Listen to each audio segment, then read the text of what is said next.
the name and the nameless. How, Allah, points beyond itself. What is the true name of God? This question has preoccupied humanity for millennia. For over 1 billion Muslims, the answer is simple and profound: Allah. Yet, a deeper exploration of this name reveals a fascinating journey from a specific historical title to a theological concept that points toward an ineffable reality beyond all names. This exploration begins not with the Quran, but centuries before it, in the arid landscape of pre-Islamic Arabia. The historical Allah, a title among gods. Long before the Prophet Muhammad, the word Allah was already in use.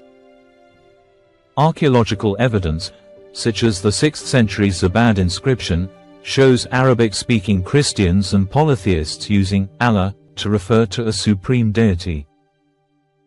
In the polytheistic belief system of Mecca, Allah was not the only God, but the highest one, the creator God, the CEO of a pantheon that included lesser idols like Al-Lat and Al-Uzza. Linguistically, the word is a contraction of the Arabic definite article al-asterisk, the, and ilah, God.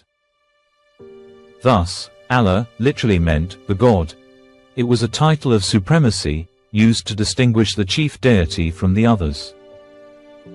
The Islamic Reformation, from title to proper name. The revolutionary message of the Quran was not the introduction of a new name, but the radical redefinition of an old one. The core declaration of Islam, La ilaha illa Allah, performs a logical demolition of the existing polytheistic system. La ilaha means, there is no ilah. It negates the entire category of lesser gods, declaring them false. Illa Allah means, except Allah. This statement does not simply affirm that Allah is the best God. It annihilates the category itself and asserts that Allah is the only legitimate occupant of that now empty category. The title, the God, was no longer a relative term of supremacy. It became the absolute identity of the one and only divine reality. The descriptive phrase, al-ilah, fused into the proper name, Allah. The logical tension: can the divine have a name? Here, we encounter a profound philosophical problem. If God is the infinite, uncreated, transcendent source of all being, can he be bound by a finite, human word? This is where the inquiry transcends history and enters the realm of metaphysics. The human need for a name. We use names as identifiers in a world of multiple entities.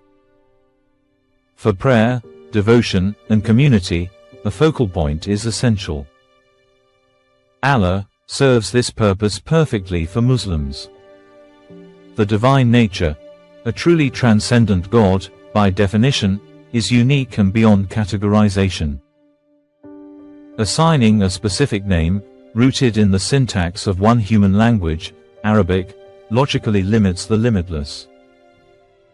The true name of the source of existence might be synonymous with the totality of its attributes: mercy, power, justice, knowledge, or it might be entirely beyond speech. This aligns with the apophatic tradition, via negativa, found in many faiths, which states that we can only say what God is not. In Islamic mysticism, Sufism, this is the distinction between God's knowable attributes, as Sifat, and his unfathomable essence, Ad-Dat, which remains forever beyond human comprehension. Synthesis: the vessel and the ocean. So, what can we conclude? Historically and linguistically, Allah is a product of its environment.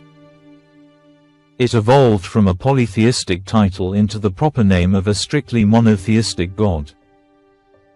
This was a strategic and powerful act of theological reformation, seizing the most powerful available term to launch a new worldview. Theologically, for Muslims, Allah is the true name, because it is the name God revealed for himself in the final scripture. It is not seen as a limiting label, but as the most comprehensive vessel for understanding His essence and attributes.